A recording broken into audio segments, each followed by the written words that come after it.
Good thing about what we're doing, guys, at least for now, just so you know, if you're not on the Instagram or the Facebook or the YouTube, man, we're blitzing the heck out of that. Just about everything that I cover in its entirety is being posted on those sites. YouTube especially, just posted a 13-minute deal on YouTube. So if you're not on either one of those, go subscribe to it. That's about the easiest way to do it because I'm cutting it down.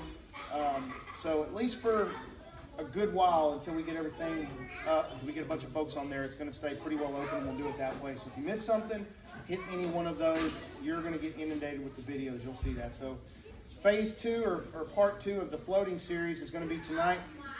I'm not going to bother going back into the first part because it's literally over an hour of just trying to get it all covered. We couldn't get it all packed in there. So tonight, the part of the floating phase of passing that we're going to be working on is he's to his back.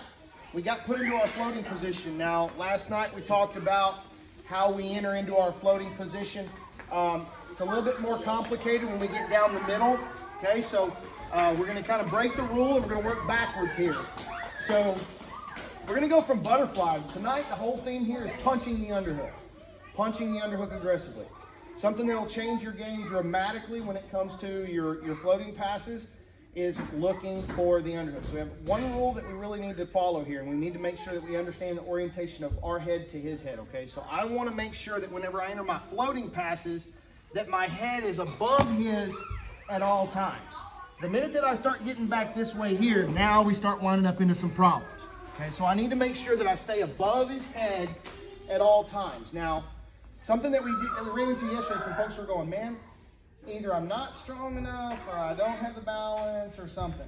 They could not figure out how to keep their legs up under them. So some of the functional rules that we have to adhere to is when I get punched out over his head and I wind up in the float, I have to be able to draw my knees to my chest, okay?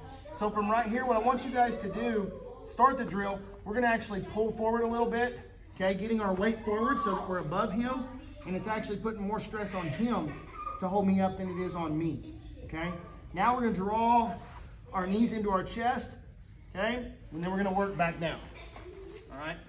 So again, here he puts me into the float.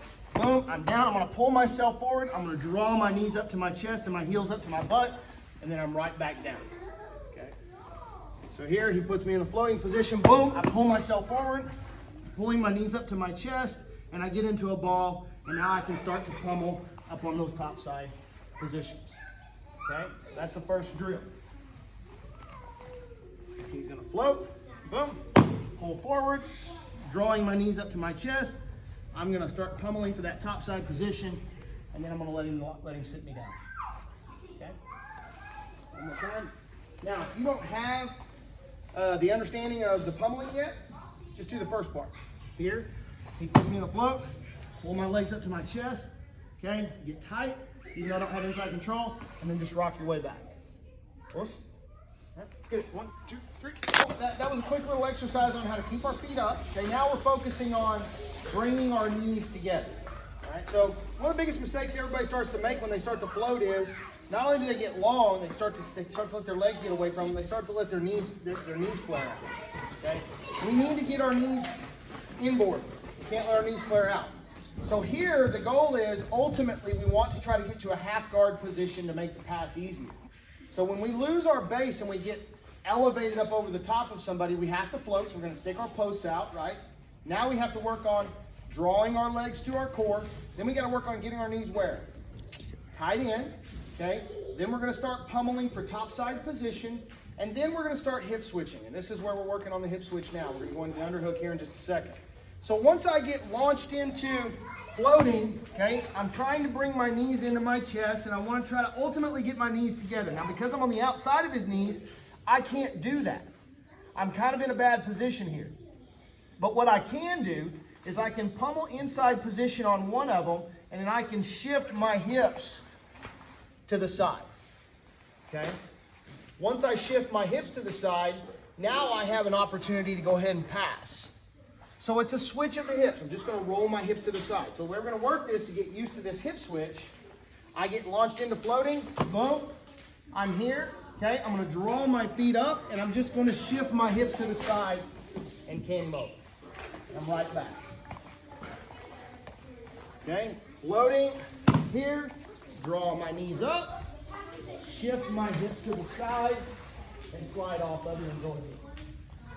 Close. Are you having to pummel at all, or just? No, you don't have to. Okay. You don't have to, no.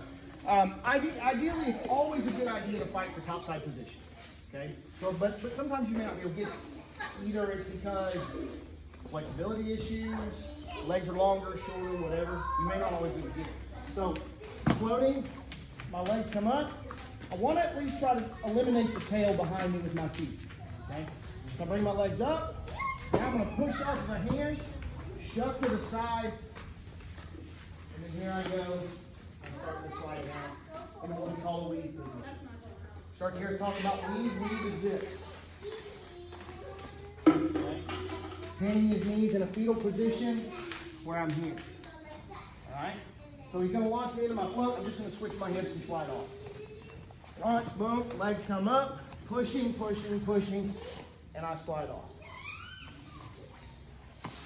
Push. All right, here we go. 1, 2.